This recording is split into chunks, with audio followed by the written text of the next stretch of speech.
हमारे और आपके तरह नहीं मोबाइल में पुष्पा 2 देखो, सलमान खान लॉलीवुड टॉलीवुड देखो रातों में, नहीं, वो लोग रातों में तहज्जुद में कुरान पढ़ते।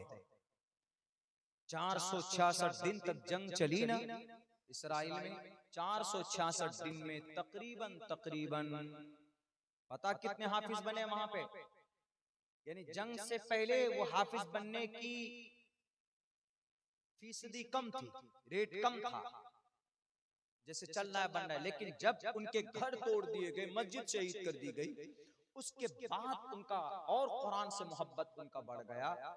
तो 466 दिन में तकरीबन 52 या 53 हजार हाफिज कुरान बने हैं। कहां पर? टेंट में के अंदर, घरों में भी नहीं। और उसी कुरान की वजह से इसराइल की गुरूर को तोड़ा गया और हाफिज कुरान ने तोड़ा। मेरे भाइयों, मेरे साथियों, कुरान से आज भी रिश्ता अगर आपका मजबूत होगा तो इंशाअल्लाह तबारक व तआला ये शराबी कबाबी पेशाब पीने वाले दुनिया में बहुत हैं। जो पेशाब पिएंगे, गंदा खाएंगे, तो जाहिर सी बात है कि उनका दिमाग भी उसी तरह होगा। ये कभी भी इस कुरान जैसी मुकद्दस कलाम के ऊपर सही टिप्पणी नहीं कर सकते। अल्लाह खुद देख लेगा। आप सही तो बनो, मुसलमान ही सही नहीं है। आम मुसलमान भी सही नहीं, खास मुसलमान भी सही नहीं, पढ़ा लिखा तबका भी गड़बड़ और आप भी गड़बड़। हम और आप सिर्फ योगी जी की अम्मा खाने में लगे हुए। योगी जी की अम्मा समझते? योगी जी की अम्मा बहुत खाते, गाय का गोश्त खाते। मैं कल उत्तराखंड में था तो वहां ये कहा कि मौलाना गाय का गोश्त दूर, भैंस भी नहीं है, उसको भी वो कर देते। हालांकि परमिशन है, वेदात में है, प्रोचितन बक्षन मांसाम वैष्णवम, मनुस्मृति में है कि किसी जंगल के पशु पक्षी प्राणी के भोजन है। जब किसी प्राणी पक्षी को ज़िबा करना चाहो तो मंत्रों द्वारा उसको पवित्र कर लो, खा सकते हो, मनुस्मृति में। लेकिन बातें सामने आती नहीं, छुपा कर रखते। अभी हमने महाकुंभ के बारे में बहुत अच्छी एक मैंने तहकीक पेश की थी लोगों के सामने में, लोगों को बड़ी अच्छी लगी, खुसूसन हमारे हिंदू भाइयों को भी।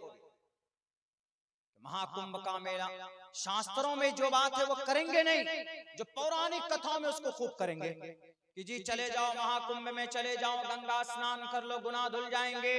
गलत बात। वेदों में, मुसलमानों में भी अकीदा है। क्या है? मुसलमानों में भी अकीदा है, किसी की जमीन हड़प लो, किसी को बुरा भला कह दो, किसी को गाली दे दो, किसी पर उल्टा केस कर दो, उल्टा पुल्टा केस कर दो, और रिश्वत की थैलियां देकर कोर्ट कचहरी को खरीद करके जमीन पर कब्जा कर लो, चले जाओ हज करने। हज कर लो तो गुनाह धुल जाएंगे। 100 मरतबा हज करके आओगे तो हुकूकुल इबाद को रब माफ नहीं करेगा।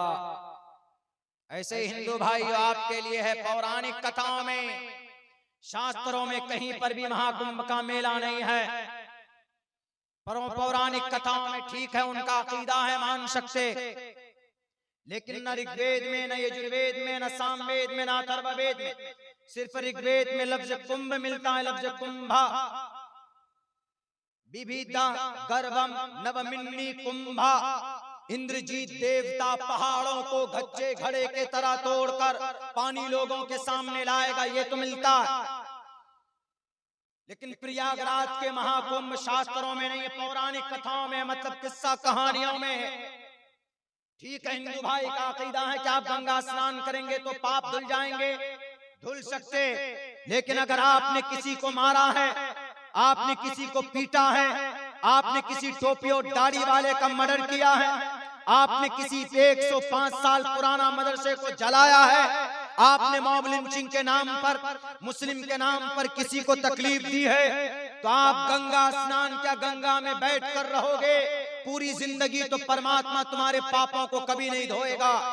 जैसे मुसलमानों में यह अकीदा है कि अगर कोई मुसलमान हज करने चला जाए, लेकिन उससे पहले अगर हुकूकुल इबाद को मुकम्मल अदा करके नहीं गया, किसी की जमीन पर नाजायज कब्जा किया होगा, किसी को अपनी दादागिरी के जरिए से डराया, मुखिया है तो किसी गरीब को लूटा है, समाज का सरपंच है तो सही फैसला नहीं किया, समाज का उद्योगपति है, पैसा वाला है तो पैसों की वजह से गरीबों के ऊपर जुल्म किया।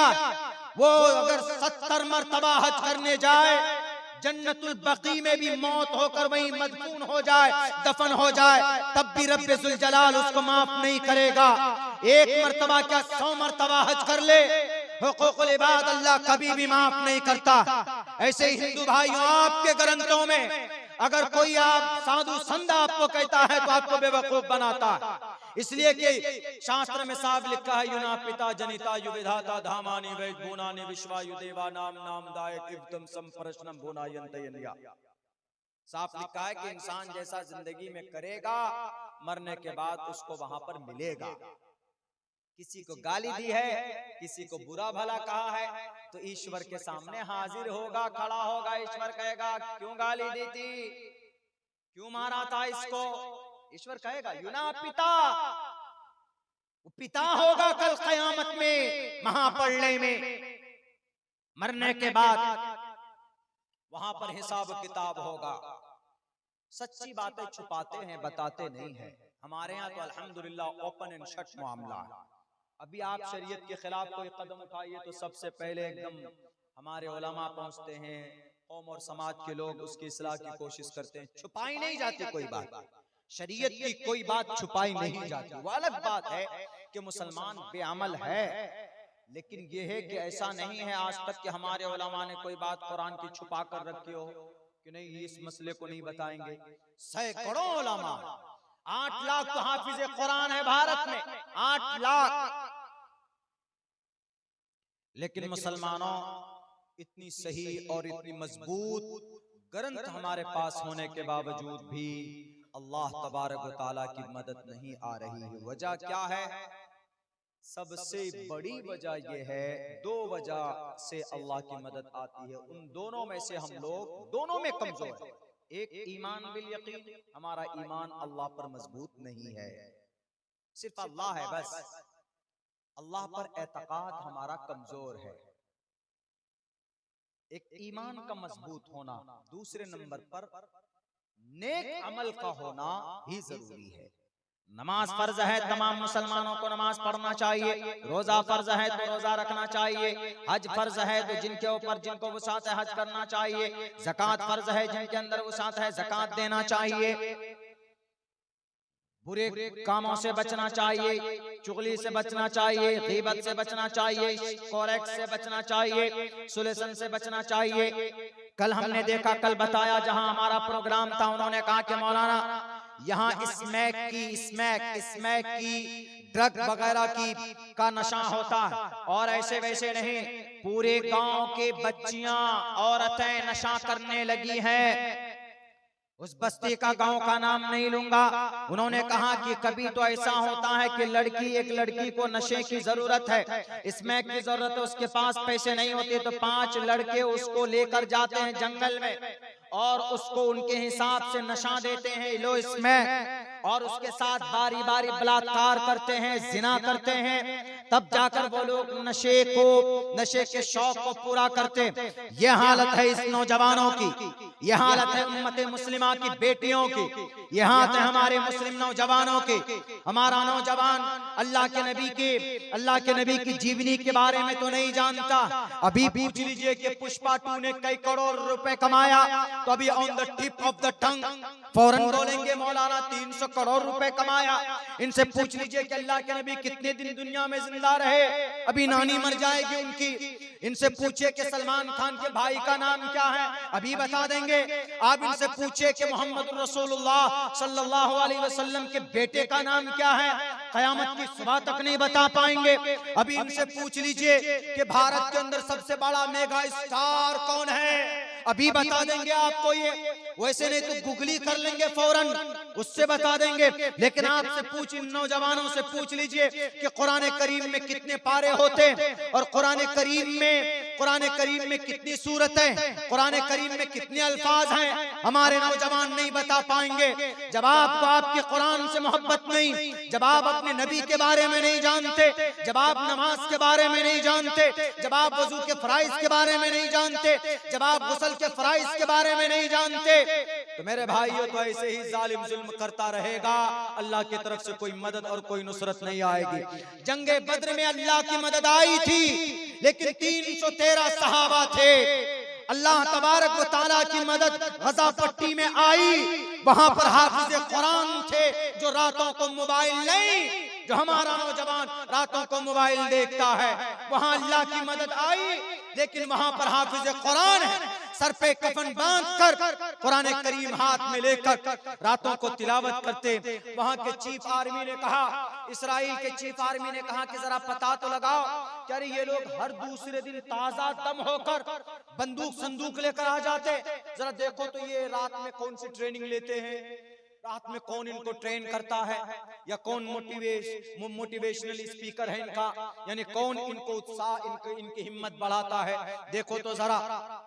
आहिस्ते आहिस्ते चूंकि मौसाद भारत का दुनिया का सबसे बड़ा ऐसा जासूस है कि आपके भारत के अंदर, क्या आपके यहाँ पर भी महफिल में भी वो हो सकते हैं, यानी सबसे ज्यादा खुफिया एजेंसी में मजबूत मौसाद है वो ये इसराइल ही की एक एजेंसी। तो उन्होंने जब तहकीक पेश की कि अंदरूनी एतबार से कि अंदर में आखिर रात में ये करते क्या हैं जो अगले दिन पहले दिन से ज्यादा ताकतवर बनकर आते, जरा देखो तो। तहकीक की गई तो रिपोर्ट सामने में आई कि ये मगरिब की नमाज पढ़ते हैं, उसके बाद ये खाना खाते हैं, उसके बाद इशा की नमाज अदा करते हैं, इशा की नमाज अदा करने के बाद सिर्फ एक काम होता है इनका, क्या नियत बांधते हैं अल्लाहु अकबर, उसके बाद नफिल में कुरान पढ़ना शुरू करते हैं तहज्जुद की नमाज में, और फिर आधी रात तक पढ़ते हैं, कुछ देर सो जाते हैं, उसके बाद फिर बेदार होते हैं, जागने के बाद फिर फजर की नमाज अदा करते हैं, फजर की नमाज के बाद कुरान करीम की तिलावत करते हैं, तब जाकर अगले दिन सर पे कफन बांध कर आते। कहा कि इनमें तो कहीं दिख ही नहीं रहा है कि भाई इनको कहीं से मोटिवेशन हुआ हो, इनको इनकी कहीं हिम्मत बढ़ाई गई हो, तो ये कुरान पढ़ने में इतनी ताकत। उन्होंने कहा कि इनके पास इनका पावर हाउस अगर कुछ है तो इनका कुरान है। जब तक इनके बीच में कुरान होगा, इनसे मुकाबला, इनसे जीतना असंभव है, इम्पॉसिबल है। तब जाकर इसराइल के चीफ आर्मी ने कहा कि हम हमास के नौजवानों का मुकाबला नहीं कर सकते, इसलिए कि इनके पास ऐसी जगह से ताकत आती है, हम जहां सोच नहीं सकते, जहां हमारी सोच खत्म होती है, वहां से इनको ताकत प्राप्त होती है, कुरान से ताकत मिलता है। हम कुरान को कैसे मिटाएंगे? कुरान के नुस्खों को जला देंगे, लेकिन सीनों में जो कुरान है हम उस कुरान को कैसे मिटा सकते हैं? इसीलिए हम सीज जंग की सीज बंदी का ऐलान करते हैं। अंग्रेज झुका, यहूदी झुका, आपके कुरान के सामने झुका। ऐ भारत के मुसलमानों, कुरान से रिश्ता मजबूत करो, इंशाअल्लाह तबारक व तआला अल्लाह की नुसरत आएगी। मदद मांगने वालों की जरूरत है, अल्लाह की मदद तो आपका इंतजार कर रही है। इसीलिए तय करो मेरे नौजवानों, जहां आप फिल्में देखते हो, गाना सुनते हो, वहां आप कुरान से मोहब्बत पैदा करोगे। कुरान करीम कम से कम पर डे एक रुकू तो पढ़िए, तिलावत कीजिए महाराज। कोई आपका साथ नहीं आने वाला, कोई नहीं आएगा साथ, आपका अल्लाह ही साथ देगा। कोई आया नहीं आया, गजा पट्टी में उनकी मदद के लिए कोई नहीं आया। दुनिया में बड़ी बड़ी कंट्री, यूनाइटेड अरब अमीरात है, जजीरतुल अरब है, बहरीन है, कुवैत है, अमान है, सब है, कोई नहीं आया। मिस्र भी नहीं आया, जहां बॉर्डर है कि चलो एक बोतल पानी भेज कर दे दें। तकरीबन 87,000 लोग शहीद किए गए 466 दिन में, एक कतरा पानी भी किसी ने मदद के तौर पर नहीं पेश की। हमास के गजा पट्टी के लोगों की, उन्होंने खुद से मस्जिद शहीद कर दी गई, मस्जिद के मलबे पर नमाज पढ़, घर उनके तोड़ दिए गए, टेंट बनाकर बच्चों को कुरान करीम की तालीम दी है। ऐसी जुर्रत और ऐसा जज्बा हमारे और आपकी तरफ, वो भी मुसलमान, उनका भी अल्लाह एक है, उनका भी नबी जनाब मोहम्मद रसूलुल्लाह है। उनकी भी सुन्नत वही है, उन्हीं सुन्नत पर चलते जिन सुन्नतों की हम तकरीरों के अंदर में जिनका मुज़ाकरा और जिनका तज़किरा सुनते हैं। मुसलमानों, अमल की जरूरत है। 32 बुलडोजर लगाया गया पुणे के अंदर में, 32 बुलडोजर क्या करने के लिए? 28,2800 घर तोड़ दिए गए, 7 किलोमीटर जमीन को वीरान कर दिया गया, 50 साल के मोहल्ले को खत्म कर दिया गया। अभी 4 रोज पहले पुणे के कोई मदद के लिए नहीं आया। गुनाह क्या था? 95% मुसलमान थे और अच्छे कारोबारी थे। देखा कि ये कारोबार में आगे बढ़ रहे हैं, 3 दिन तक 32 बुलडोजर लगाकर पूरे मोहल्ले को खत्म कर दिया गया। किसी की जुबान से आवाज नहीं निकली, कोई तंजीम सामने क्यों नहीं आई? हमारे वक्फ बोर्ड के लोग क्यों बिलों में घुसे हुए हैं? कब आओगे जुल्म के खिलाफ बोलने के लिए? आप हक पर हैं, आप आवाज बुलंद कीजिए। भारत का संविधान भी आपको इजाजत देता है और आपको शरीयत भी इजाजत देती है। अल्लाह के नबी ने फरमाया, उनसुर अखाका ज़ालिमन व मज़लूमन। 50 साल तक टैक्स वसूलते रहे, इल्लीगल नहीं था। आज 95% कलमा टोपी और दाढ़ी वाला वहां पैदा हुआ तो उसको मलिया मेट कर दिया। 10 बजे के बाद 1 मिनट होता है तो प्रोग्राम बंद करो। पूरी रात भजन और कीर्तन होती है तो वहां पर उंगली नहीं होती। बैलेंसिंग होनी चाहिए। इसीलिए मुसलमानों किसी पर भरोसा नहीं। इस देश के अंदर में चंदा करके तब मदरसा चलता, क्या वक्फ वाले मदरसा नहीं चला सकते थे? वक्फ की प्रॉपर्टी कितनी? 9.5 लाख एकड़ जमीन वक्फ के पास है। आमदनी कहां जाता? मदरसा सिद्दीकिया डगरवा को चलाने के लिए और दूसरे मदरसों को चलाने के लिए हमारे उलमा मेहनत करते, चंदा करते, तब मदरसा चलता। तो वक्फ बोर्ड की आमदनी कहां जाता? अय्याशी में जाता। आज तक एक भी मदरसा आपने नहीं बनाया। वक्फ बोर्ड वालों, आपसे सवाल करता हूं, जो जिम्मेदार हैं, आज अगर कोई कानून आ रहा है तो बचने की बात तो होनी चाहिए। आज कोई कानून बना है तो हम परेशान हैं कि हमारी जमीन जाने वाली है। आपके गलत करतूत की वजह से आपकी जमीन जा रही है, याद रखो। ज़हरल फसाद फिल बर्रि वल बहरि बिमा कसबत ऐदिन नास। जमीन बेची गई वक्फ बोर्ड की 70,000 एकड़ जमीन महाराष्ट्र के अंदर सिर्फ 25 साल के अंदर। बेचने वाला कौन? आरएसएस वाला, बजरंग दल वाला? नहीं जनाब, जमीन बेचने वाला मुस्लिम थे, टोपी और दाढ़ी वाले थे। आज भी हैदराबाद, पुणे, मुंबई के अंदर में वक्फ बोर्ड की प्रॉपर्टी है, उसका किराया महीने का 25,000 रुपए है। वक्फ बोर्ड के फॉर्म पे, रजिस्टर पे सिर्फ 2500 लिखा जाता है। 12-22,000 रुपए कहां जाते? जरा बताओ, वक्फ बोर्ड की जमीन का बेचना जायज है तो क्यों बेचा आज तक? क्यों बेचा आज तक? आज भी वक्फ बोर्ड अगर चाहती तो पूरे भारत के मदरसों को ताउन पेश करती। हमारे मदरसे वालों को चंदा करने की जरूरत नहीं थी। वक्फ बोर्ड चाहते तो अपनी आमदनी से मस्जिद के इमाम को तनख्वाह देते। वक्फ बोर्ड चाहती मोहल्ले मोहल्ले में मकतब बनाते। वक्फ बोर्ड चाहते तो इलाके इलाके में मकतब बनाते। वक्फ बोर्ड चाहती तो यूनिवर्सिटी बनती। वक्फ बोर्ड चाहती तो कॉलेज बनते। वक्फ बोर्ड चाहती तो हमारे हॉस्पिटल बनते। वक्फ बोर्ड चाहती तो यूपीएससी में क्रैक करने के लिए, डीएम और एसपी बनाने के लिए हमारे लिए कोचिंग सेंटर का वजूद, कोचिंग सेंटर बनाते। वक्फ बोर्ड चाहते तो हमारे बच्चों को नीट में, मेडिकल लाइन में तैयारी के लिए उनके लिए कोई कोचिंग संस्थान बनाते। लेकिन कुछ नहीं किया। सिर्फ 10 करोड़ रुपए, 30,000 एकड़ जमीन के ऊपर में मोबाइल का टावर लगा हुआ है।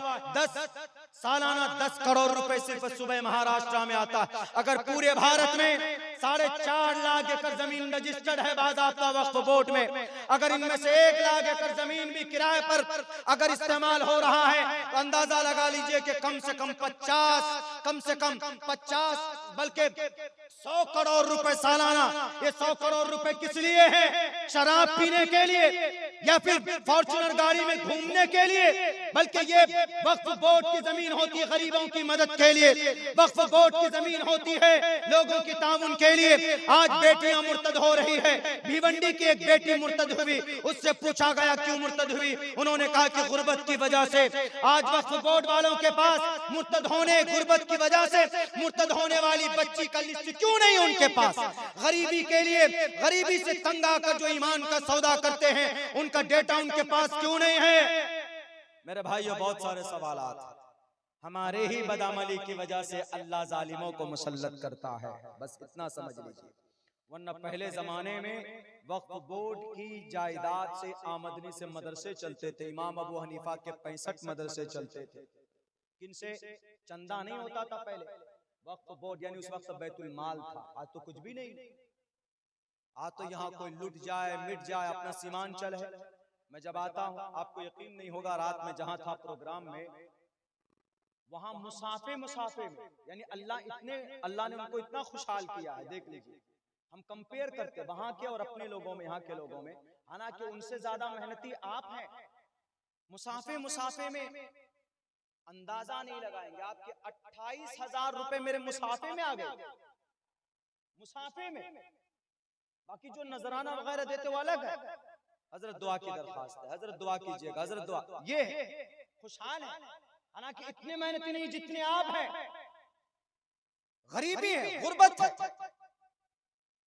क्या वक्फ के जायदाद इन गुर्बत को मिटाने के लिए नहीं है? वक्फ की आमदनी, जायदाद तो अपनी जगह पर है, उनकी आमदनी से भारत के मुसलमानों की तकदीर बदली जा सकती थी। आज आपके पास न कॉलेज है, न यूनिवर्सिटी है, न मदरसा चलता है। मदरसा हमारे उलमा की मेहनत है, बेचारे उलमा मेहनत कर रहे हैं तो मदरसा चल रहा। नहीं तो अगर उलमा हमारे छोड़ दें कि जाओ 10 साल छोड़ दें, ये जितने भी हमारे पुष्पा 2 देखने वाले हैं ना, ये खुदा को भूल कर 33 खुदा को इबादत करेंगे। हिंदू भाई जो 33 खुदा को मानते, 33 करोड़ खुदा को, उनकी गलती क्या है? गलती उनकी नहीं, गलती उनके पढ़े लिखे लोगों की। पढ़े लिखे लोगों ने बताना छोड़ दिया, कह दो ए लोगो, ऐ सनातन धर्मी भाइयों, एको देवा सर्वभूतेषु गूढ़ा, देव एक है, परमात्मा एक है। नहीं बताया। क्या उनके यहाँ आखिरत नहीं है? उनके यहाँ आखिरत है। ओम पूर्णमिदं पूर्णात् पूर्णमुदच्यते पूर्णमादाय पूर्णमेवावशिष्यते। क्या उनके यहाँ पर्दा नहीं है? पर्दा है। अधे पश्यस्य मोपरि संतराम पादको हरमाते कौशलपको, ये पर्दा है। क्या उनके यहाँ जनाबे मोहम्मद रसूलुल्लाह अंतिम महर्षि नहीं है, आखिरी नबी नहीं है? है। अस्मल्लाहु मिल्ले मित्रा वरुणा दिव्यानि दत्ता इल्लल्ले वरुणो मित्रस्तेजस कामया होता रविंदरो महासुरिंदरो अल्लो जयस्ते श्री संपन्नम ब्रह्मांडम अल्लो रसूल मुहम्मद रकबर सल्लल्लाहु अलैहि। क्या उनके यहाँ नहीं है कि झूठ मत बोलो, सच बोलो, किसी पर जुल्म मत करो? नहीं है। अहिंसा सत्यम करो दस्तयागा शांति रपैशुनम दया बुलेश्वलो लूप्तवम हीरे चापलाम। क्या या उनके यहाँ नहीं है कि मट्टी के सामने, पत्थर के सामने पूजा करना है, कि ईश्वर के सामने, अल्लाह के सामने पूजा करना है, एक रब के सामने में है? तस्से ते भक्तिवान से श्यामा न तस्य प्रतिमास्ति यस्य नाम महद्दशा। उनके यहाँ भी